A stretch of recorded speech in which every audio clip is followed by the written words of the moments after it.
జై తెలంగాణ, జై తెలంగాణ, జై కేసీఆర్.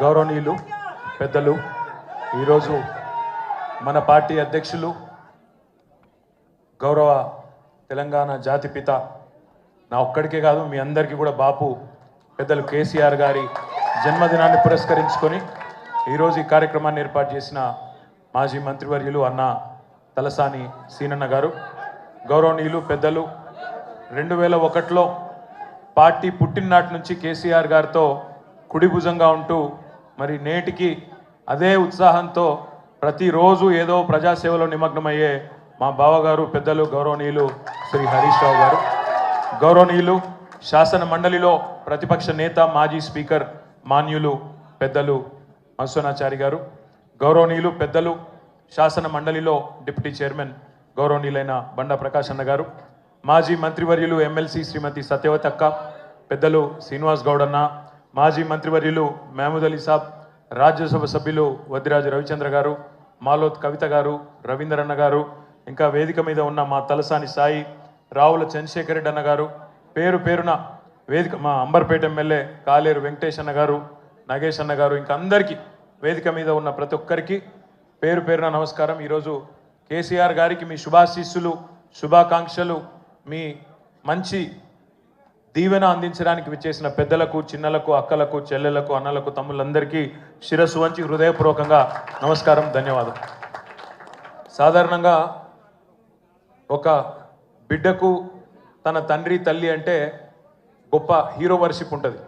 మా నాయన హీరో అనుకుంటారు ఎవరైనా, కానీ కేసీఆర్ గారి కడుపున పుట్టిన బిడ్డగా నిజంగా నా పూర్వజన్మ సుకృతం, నా అదృష్టం. ఎందుకంటే మా నాన్న నా ఒక్కడికే హీరో కాదు, మా నాన్న మొత్తం తెలంగాణ జాతికి హీరో, 4 కోట్ల తెలంగాణ ప్రజలకు హీరో, తెలంగాణకు విముక్తి కల్పించిన ఒక మహానుభావుడు, ఒక కారణ జన్ముడు కడుపున నేను పుట్టడం నా అదృష్టంగా భావిస్తూ ఉన్నాను. నిజంగా అప్పుడప్పుడు ఇప్పుడే పెద్దలు చెప్తా ఉంటే కొన్ని సినిమా రీల్ లాగా మనసులో తిరుగుతూ ఉండే వారు చెప్తున్న కొన్ని మాటలు. కేసీఆర్ గారు ఉద్యమానికి నడుం బిగించినాడు, ఎన్ని ప్రతికూల పరిస్థితులు, ఎన్ని ఇబ్బందికరమైన పరిస్థితులు ఇప్పుడే పెద్దలు మత్స్వనాచారి గారు చెప్పినారు. మీడియా పవర్ లేదు, మనీ పవర్ లేదు, మజిల్ పవర్ లేదు, కుల బలం లేదు, ఉన్నదల్లా ఒక్కటే గుండె బలం, జనబలం. దానితోనే ఆనాడు 25 సంవత్సరాల కిందట పార్టీని పెట్టిన తర్వాత ఎన్ని దెబ్బలు, ఎన్ని అవమానాలు, ఎన్ని రకాల ప్రతికూల ఫలితాలు ఇప్పుడే హరీష్ రావు గారు మేము వివరంగా చెప్పినారు. ఇవన్నీ ఎదుర్కొని ఇంకొకరు బతికి బట్టగట్టాలంటే ఈ రోజున్న రాజకీయాల్లో సామాన్యమైన విషయం కాదు. కానీ తాను తెలంగాణ అనే స్వప్నాన్ని తెలంగాణ ప్రజల తరఫున స్వప్నించి ఒక కలగని, ఆ తర్వాత 25 సంవత్సరాలుగా ఈ రాష్ట్ర రాజకీయాన్ని శాసించి అల్టిమేట్గా సావు నోట్లో తలబెట్టి తెలంగాణను సాధించిన కారణ జన్ముడు మన నాయకుడు కేసీఆర్ గారు అనడంలో రెండో ఆలోచన ఎవరికి కూడా లేదు. ఇవాళ మనందరి లక్ష్యం ఒకటే కావాలి, కేసీఆర్ గారికి దీవెనలు ఇవ్వడంతో పాటుగా, కేసీఆర్ గారికి మీ ఆశీర్వాదాలు ఇవ్వడంతో పాటుగా మనందరి లక్ష్యం ఒకటే కావాలి.